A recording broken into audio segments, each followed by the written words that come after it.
Hi, everyone, and welcome back to another episode of the Tourpreneur Travel Business Podcast. I am Mitch Bach, your host as always, and today I am excited to be with Nicole Mahoney, who is the head of the Travel Alliance Partnership, but has done a whole lot more in her life, and we're going to be talking all things partnership building, DMCs, destination marketing, and everything else that she has a wealth of knowledge for. So, Nicole, I am really excited that we have this chance to talk today. Welcome to Tourpreneur. Thank you so much, Mitch, and I'm so happy to be here. I'm excited to talk with you, and I am so passionate about travel and especially about tour and the tour side of the travel industry, and so I'm just really excited to dig in. So, Nicole, you are a fellow podcaster. I've been enjoying getting to know your podcast, Destination on the Left.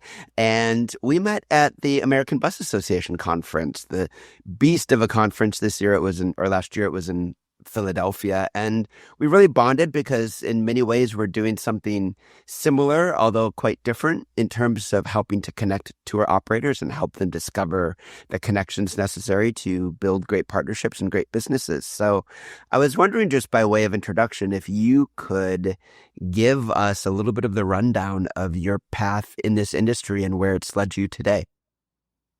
Sure, absolutely. I would love to. Let me think where I want to start. Well, first of all, I always like to start with, I grew up in the Rochester, New York area, upstate New York, specifically in the Finger Lakes, and tourism is all around us here. So there are small communities all throughout the Finger Lakes. I live in a relatively small community in Canandaigua, which is one of the Finger Lakes here.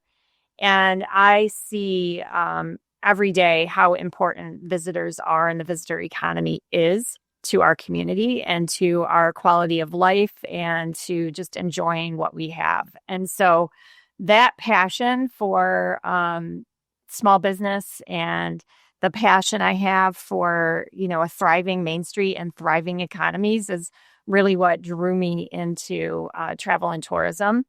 Specifically, I started as a marketing agency. And at first I thought, well, I'll use my skill set. I was good at public relations. I was good at event planning.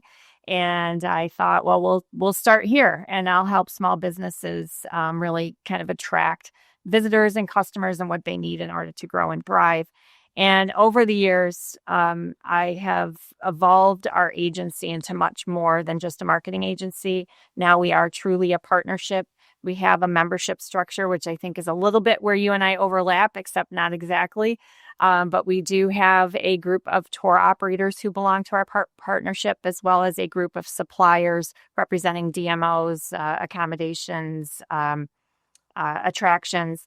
And those folks all come together to collaborate to do more together than they can on their own. And we have several ways that they collaborate. Some of it's marketing related, and some of it's just really business related. And how do we be better professionals, better business operators? How do we build successful companies that are really going to grow and last and make an impact? So that's the short of it. Is there any if you could tell me about what TAP is exactly? Because I think it's a really interesting model for how our industry could work. Yeah, absolutely. So TAP was started by a number of tour operators right after 9/11. And it was started in response to declining bookings. And so at one of the national trade shows, a couple of tour operators got together and they said, it'd be great if we could buy and sell from each other. I don't have a full bus going out, but if you had a couple passengers that you could put on my bus and someone else has a couple they could put on my bus, I could have a fuller bus and I can make these tours actually go.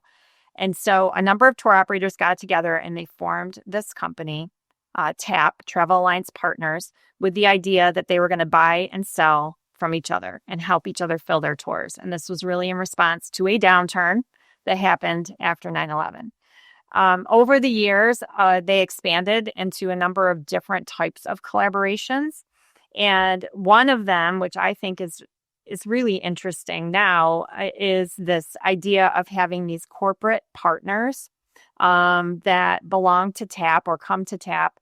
And the tour operators put their buying power together in order to get more favorable rates or to get some sort of a joint commission or a rebate based on their purchasing power. And what I like about that is it takes the small business and puts them together so they can be a little bit more competitive, like a bigger business that has a lot more buying power, right?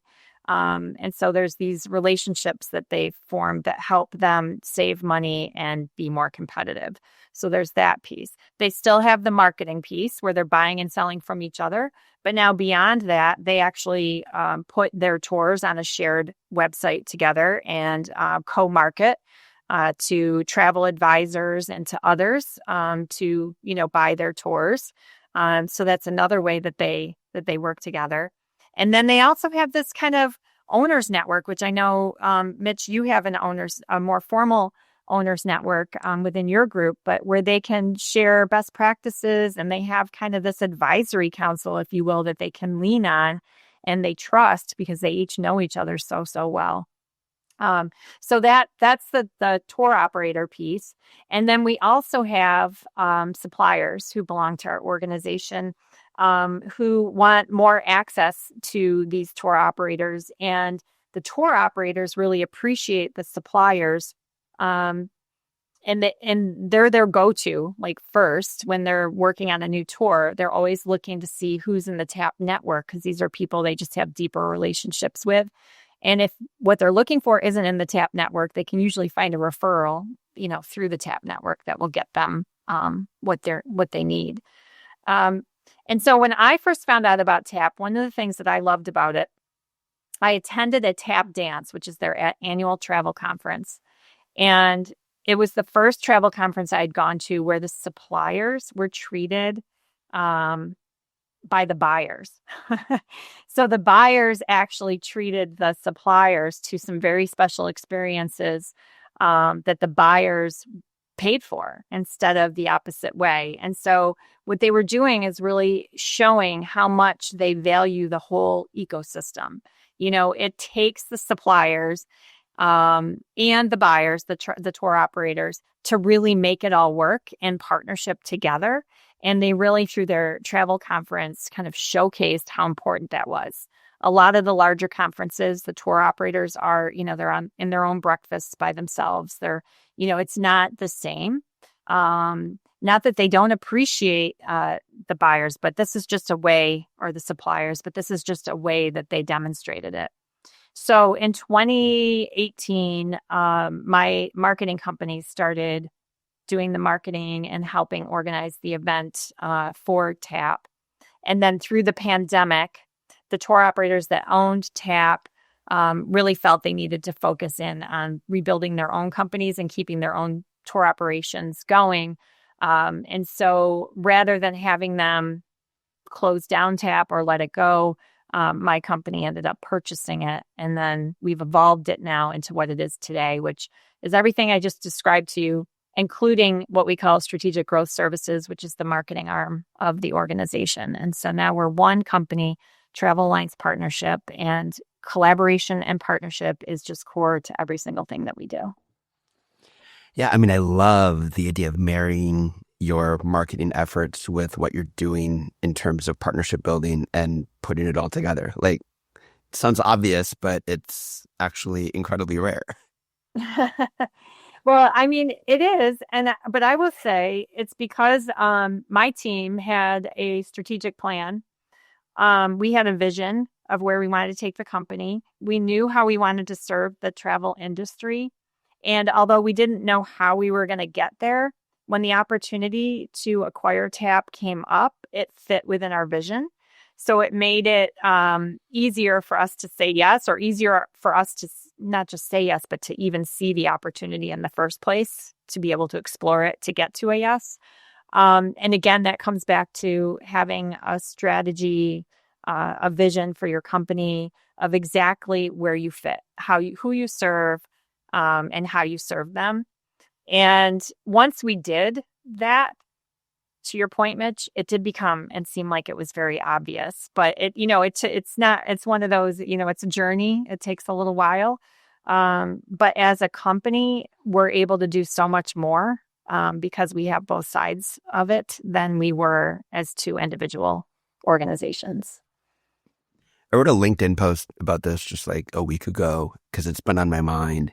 The idea of building a business that's partner first and not product first.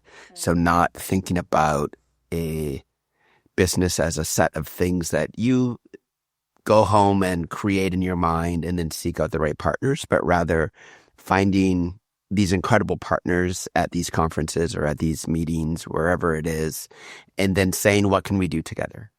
That actually the power of a really great business is in those relationships much more than anything else, because products get copied all the time or they can change, whereas those relationships are the foundation that are really hard to come in as a third party and imitate.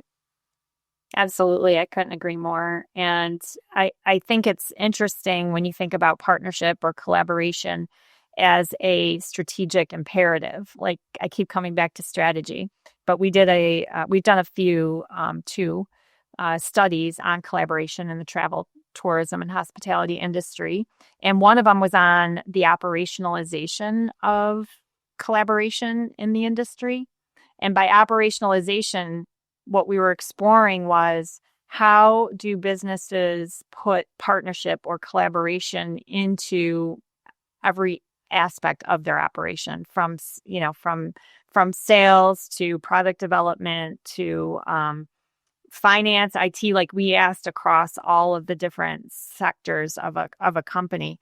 And what we were pleasantly surprised to find out is that, and I might get this slightly off, but roughly 80% of the respondents said that they have collaboration as part of their strategic initiative. Like, it is part of their strategy.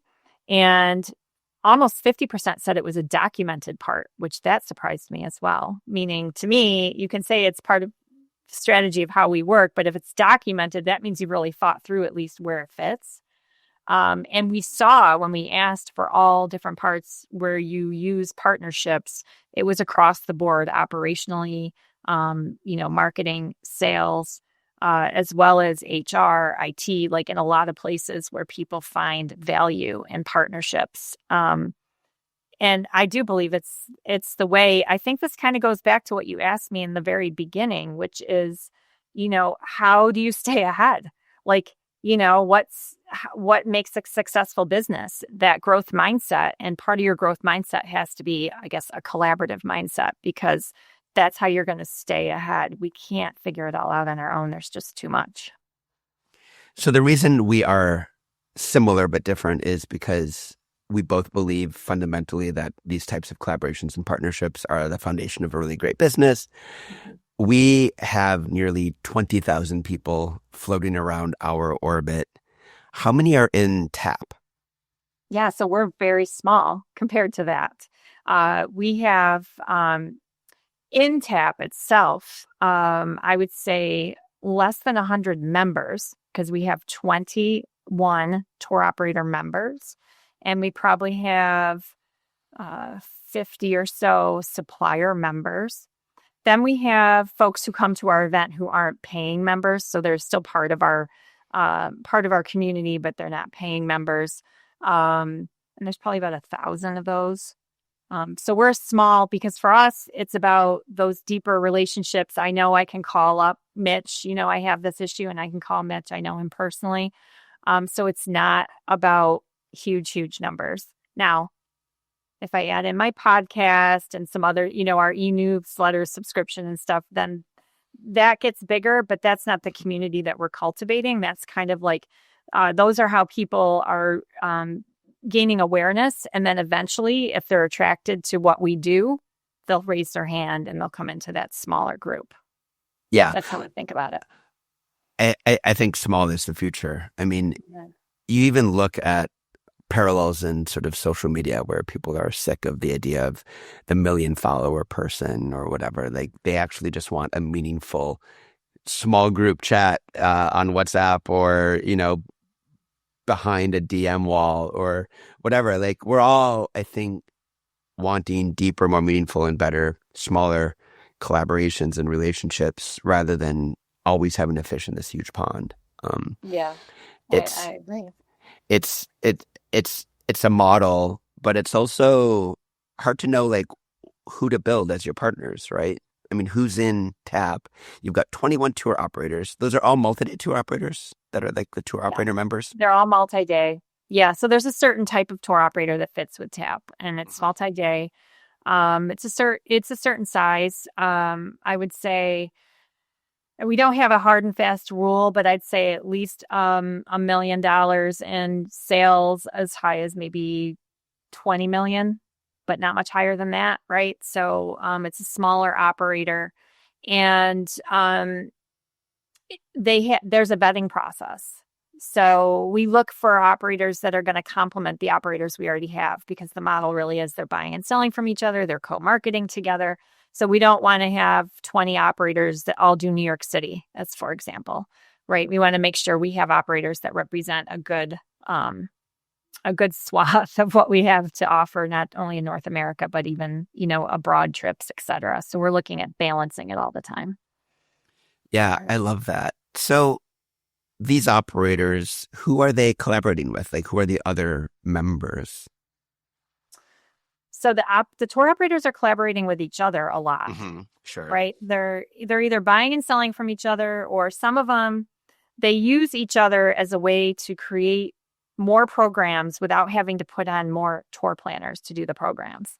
So I know somebody in my network can do, let's say I don't do the Northeast, I don't do New York City, I don't do New England, but I want to offer it to my customers. So I'm going to offer it, through one of my TAP tour operator partners. And I'm going to put it into my catalog, or I'm going to market it to my groups, whoever it is, because they also operate in a variety of ways. Some of them do retail, some of them don't. Some of them, just do custom group. It's a variety. Some do FIT, some don't, so it's a variety. And you just kind of get to know what everybody offers, what complements what you offer, and it gives you a way to extend your offerings without having to build a team to extend it. So they're collaborating with each other all the time. They also collaborate with our supplier partners if they're trying to develop a new program. One of our TAP tour operators, we were just at NTA Contact in Mackinac Island here in Michigan. And one of our tour operators is trying to develop a Michigan product. So before NTA Contact, he met with a couple of our TAP suppliers who are from Michigan and kind of did some touring around, and they're working to help him develop that Michigan product that he's looking for. So there's that type of a collaboration. And then the other collaboration that we do is really on the, what I talked about before with the buying power. I'm really trying to find those relationships with corporate partners, whether it be a hotel partner, a cruise partner, travel insurance partner, and figuring out how they can maximize, the money that they're making by selling through these other organizations. How does that work in terms of maximizing buying power? Because if you have a complement of different kinds of operators, how are they all using the same supplier, for example, or some of them? They aren't. So it's like Right. we look for where there's enough of them using certain cruise lines as I an see. example. Yeah. Some overlap. Right, exactly. I mean, there's got to be a good handful of them to make a difference, but most all of them use travel insurance. So, that's kind of an easier one. Some of the technology solutions that we've been seeing lately, we've got some relationships with some of them as a way, and that kind of helps too, because if it's vetted through TAP, then the partners, have an opportunity to learn more about it, maybe might trust it a little bit more and give it a try, rather than some technology solutions, which can be a little, depending again on your mindset, a little scary to try to dive into. So to be able to have tour operator partners who have used something before and can, you can call them if you're kind of stuck, also helps. Are you saying there are some multi-day experienced tour operators that are afraid of embracing technology? I didn't say that. You did. You heard it here first. I'm shocked. No, I mean, of course. I mean, listen, a lot of this technology didn't exist 5 years ago, and the technology that existed 20 years ago is pretty bad. And so hopefully it's been updated. I don't mean to disparage the companies that have been around for a long time, unless you haven't changed in 20 years. It's rapidly moving. And so this partnership idea, is there an interface with destinations at all, DMOs? Is there any sort of confluence going into that? Yeah, the DMOs for the tour side of what we do at TAP, the place that they sit is really in that supplier side that I talked about. That Michigan itinerary or product that tour operator is making. Those are DMOs that are helping to make those connections. But also within our company, we have, the strategic growth services side of the agency, and there are a ton of collaborations that happen on that side between DMOs. One of them is actually that we're doing right now is a Canadian public relations program, PR program, where we have, I think it's 13 DMOs from New York State who have all come together and they want to market to Canada. It's been interesting right now working on that with them, of course, with everything that's been going on in the news. But this group is committed to Canada. Canada is an important market for them. And they found if they could, first of all, put their resources together, they could hire us to do their public relations work for them. But also, when you go into a market like Canada and you're trying to sell a state like New York, it's easier to sell if you're in a group and you've got, multiple options of things for people to do than if you're just one standalone. And so that's really actually what first piqued my interest in this whole idea of partnership and collaboration, was watching DMOs do it. And understanding the travelers don't travel by, county lines or geographical lines that you can't even see. They're invisible. And so watching DMOs come together and figure out, even though they're funded through different types of taxpayer basis, figuring out how they can work together to attract those visitors and kind of really buying into this rising tide lifts all boats. And so I see DMO collaborations happening like that PR program, and so many more all the time. I love that. Since you are pretty well versed in kind of collaborating or connecting with DMOs as organizations, by the way, for our audience, if you have listened to the last 10 minutes and wondering what the heck we're talking about, destination marketing organizations, they are sometimes called CVBs, Convention and Visitors Bureaus. They are sometimes national entities, sometimes regional, sometimes citywide. They're there to promote a destination, and they're theoretically there to encourage and support everybody in the tourism ecosystem in the destination as well. Like day tour operators, this is always a sticky point for our community members, and partially it feels like every DMO is just different, but keeping in line with this sort of tour operator focus, what are your thoughts on how tour operators should be thinking about collaborating with DMOs? What are the best of all possible worlds? And I don't know, what are you seeing that's less than best? Yeah, well, DMOs are a great resource. And sometimes the fact that you just had to explain what a DMO is to your audience is part of the challenge. A lot of people don't know what a DMO is, or that they even have one in their own market. But the majority of markets have them. Like you said, it could be a regional one, it could be citywide, it could be countywide. Here in New York State, they're by county, but we've seen them in many other ways all across the world, actually. And for a tour operator, if you could find your local DMO. Now, first of all, if you're a multi-day tour operator and you're trying to go to a destination, the DMO is a great resource because they're going to know who's group friendly. They're going to know who the contacts are. If you're looking for a certain brand of a hotel within a market and you just want to make sure that the proximity is right to, whatever you're hub and spoking to, they're going to be able to help you, and they will save you time. So when I was talking about tour planners before, that's a lot of work, and especially post-pandemic, trying to keep track of contacts, turnover. DMOs are keeping track of the turnover because their job is to market all of these places. And so they know who who the sales director is. They know who you can talk to. So that will help with the multi-day trips. With the day tour operators, DMOs will promote you as an attraction within their own city. So, if you're a walking tour in a city, a historic tour, a foodie tour, you do a sunset sail, whatever it is, make sure your DMO knows, because they will include you, and it's usually free. But the majority of them are funded through an occupancy tax. They get a piece of the occupancy tax. So the majority of them do not require a membership. Some do, but most of them don't. And for free, they will promote you either on their website.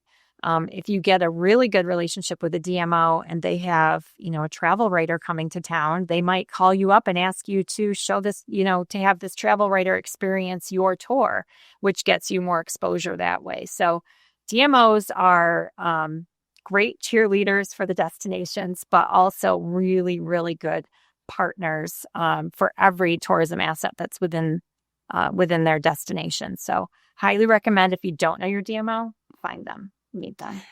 Yeah, I mean, I think you're right. Step one is know what a DMO is. And it's terminology, but it's also, I think a lot of our members have, I guess, kind of given up on them over the years, because probably the default setting is, oh, we'll add you to our website either for free or whatever. But the website isn't developed in a way that it feels like bookable, or like discovery is really hard. It's like I've gone on these websites. They're big, long lists. Sometimes of just like things to do, and you kind of get buried.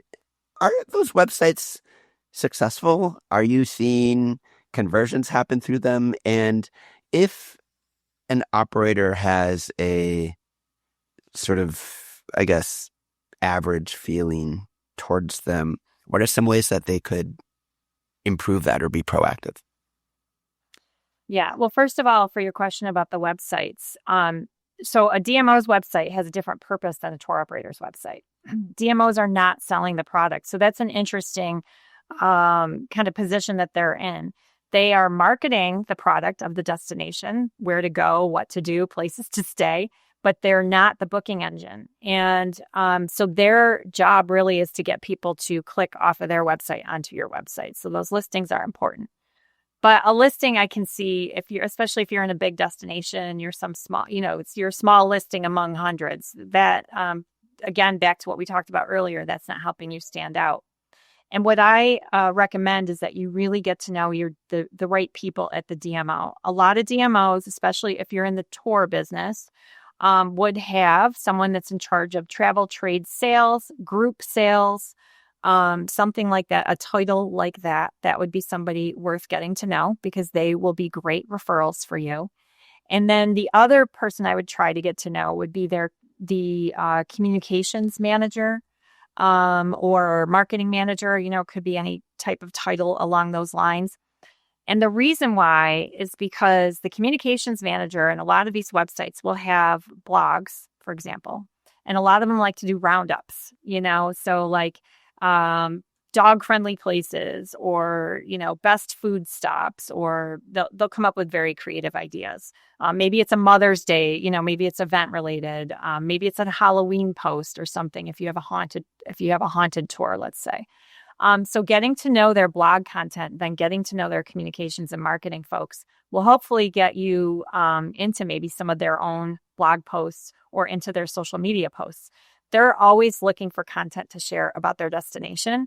And so the easier you can make it for them to find the content they need that aligns with what they're trying to market, the more they'll appreciate you and the more they'll think of you. And then the other thing a DMO can do is, like I mentioned, with the travel writers and different tours that come to town, like tour operators, multi-day operators. A lot of DMOs will have a fam tour and they'll bring a number of multi-day operators into a town. And if you have a good relationship with your DMO, hopefully they'll put your day tour on their fam, right? They'll have part of your tour as part of the experience. And that gets you more referral business that way as well. So I think it's, Mitch, like a lot of anything. You'll get out of it what you put into it. And so the more you work the relationship, the more ways you'll find to work with them. I, that's gold because I think sometimes people give up too quickly or they're always talking to the same person through one channel. Maybe it's because that's the person who shows up at the conference that they go to or whatever. And maybe they're like not actually the most ambitious or creative person like on the team, whereas like actually the people over doing the blog could be surfacing a feature article on you that cuts through that listing page of death where you don't stand out and you just sort of wither. Great stuff. So partnerships, I feel like everyone's nodding their heads. And yet at the same time, and again, I'm trying to make sure that we speak to both day tour operators and multi-day tour operators because they both exist in our community. The day tour operator is often more focused on competition and beating their competition, lowering their prices, or making sure those jerks down the street don't copy my tour. What is your take on balancing a healthy sense of competition, but also knowing when to cooperate and cut through that and reach out a hand of peace? Yeah. Well, I have some ideas, but before I get some ideas, I also have a very strong point of view on competition. And I believe that the best collaborations actually can come from collaborations with your competitors. And I call it co-opetition. And co-opetition is basically when competitors cooperate to create something more together than they can on their own. I also believe, and listen, I'm a marketing agency. Like that's where I started. Have you ever looked up marketing agencies? Like there are so many out there. There is a lot of competition in the marketing agency world. And I believe that there is room for everyone. There is enough business to go around. If every single tour operator or travel company in the world called me up and said, we want you to be our agency, I couldn't handle it, right? So there is enough business out there for everyone. So therefore, I say do not discount your competition.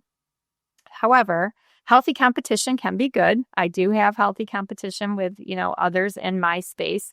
And one of the ways that you can differentiate is to look for other types of collaborations within your community. So let's say there's 3 sunset sail tours, right? And you're one of them and you really want to stand out. Well, maybe you have a really good relationship with a particular hotel that perhaps most people can't get to, right? Maybe they can't afford to stay at that hotel, but you have a good relationship there. So you get referred their guests take your sail. But also you can have people who are staying at other hotels come take your sail out of this very beautiful picturesque place. That's a collaboration between you and this very upscale hotel that then can make you stand out from these other sales, let's say, because you're coming out of this very beautiful place that people wouldn't be able to see had they not either stayed there themselves or come on your sale. So just trying to think about collaborations and relationships that you can make that can provide referrals back and forth, but also can add on to the experience and make the experience something that will help you stand out, is how I would think about that. I love that. I think it's just it's a little bit of you never know as well. Like do a nice thing for somebody. It's like stop for once thinking, oh, those people down there, I only have to always beat them, but throw them a bone and see what kind of comes from it. Just be nice. It's sort of also, I'm a New Yorker and it's like once in a while, 2 people look at each other and they smile. And it like changes everything because normally walking down the streets of New York City is sort of like a combat sport, But like once in a while there's a smile and you're like, oh wait, we're humans. That's right. That's right. Absolutely. Be nice. I know. Our radical advice after an hour of talking. Be nice. Just go be nice. What strategies should this kind of multi-day operator that's in your network think about when they're saying, well, who should I begin with in terms of like my first partner? When it's operator to operator and multi-day to multi-day, thinking about kind of creating these types of collectives and cooperatives, because I think for me, this conversation isn't necessarily about driving 1,000 people more to you, because I think it sounds like your cooperative is the right shape and size for what you're trying to accomplish. So I'm wondering, like, an operator out there that wants to go and like model this behavior, where should they begin thinking about that next partner being?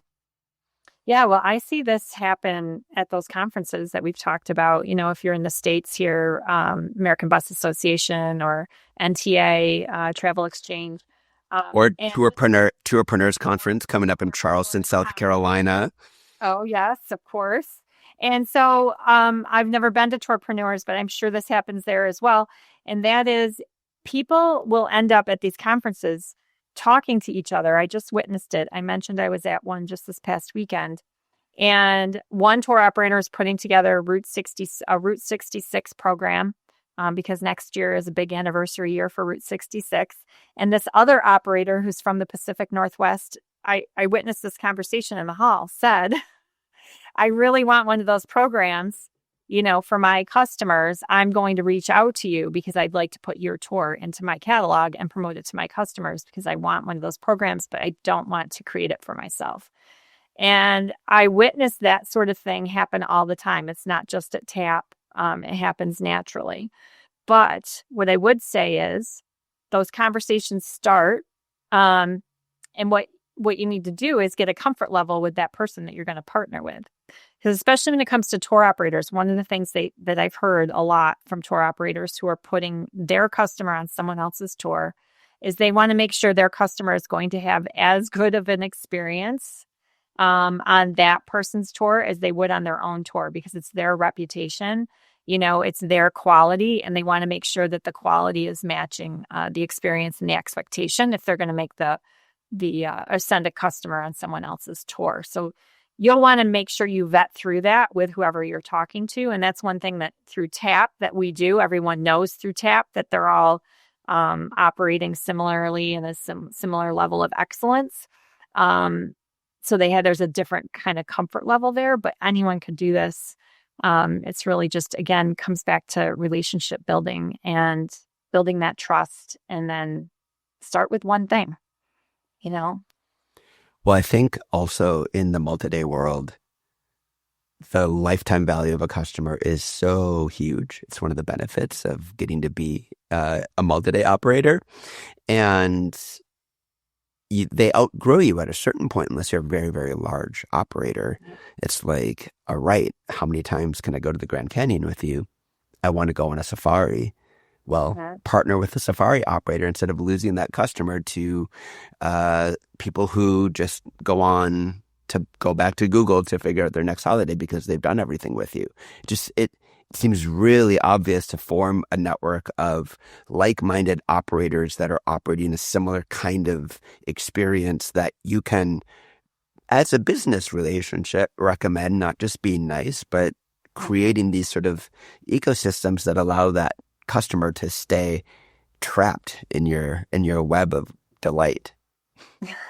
Exactly. And to your point, it isn't just a referral. A lot of times you're selling onto their trip, right? So you're making a margin of some, whatever either a commission or some sort of margin on selling that as well. So you're taking care of the customer, but it's a business relationship, to your point. Yeah. And it should be. It should be. I think sometimes operators are a little too on like the nice side or the polite side of like, well, no, they're a friend. I'm just trying to help everybody out. It's like, well, do you want your kid to go to college? Do you want to retire at some point? Or, do you want to keel over one day in front of Microsoft Excel planning your next trip? We should see these as just a good part of like giving yourself a good life, and that word of mouth relationship is like the best way to sell. When they've just had a fantastic experience with you, to be like, well, this is where you should go next. Absolutely. Any final words of advice as we wrap this up in terms of thinking about what this kind of nexus of marketing and partnership building together really means when it's done well for an operator? I am going to go back to kind of how we started, which is I know it can feel overwhelming with all the changes in marketing, all of the changes in running a tour business, can feel very, very overwhelming. And as a business owner, one of the things that I've learned is when I start to be fearful of things, I start to maybe shrink a little, like maybe my mindset shifts to a scarcity mindset where I feel like, I need to hold on to this and hold on to that so I don't lose it, or I can't spend this money, or I can't take the risk of going into this partnership. And I think the best way to be successful is to catch yourself when you're doing that and to move your mind from either a scarcity mindset or from that fear, operating from fear, to more of a abundant mindset or a growth mindset to figuring it out. Because we're not serving anyone by being small and being afraid, especially not serving ourselves, but then we're not serving our customers. It's not going to get us where we want to go. And so trying to stay open, and it can be challenging. I do it myself. It's not easy, but really having the awareness to say, okay, I'm right now making decisions based on fear. I need to shift my mindset to the growth mindset. And how would I look at this differently? To me, if you can master that, you can get through, you can pretty much get through anything. You can figure out what's happening with the marketing. You can figure out what's happening with technology. You can figure it out because you've shifted your mindset more into that growth and kind of problem solving look. So that's my best advice. Go with the growth mindset. That's beautifully said.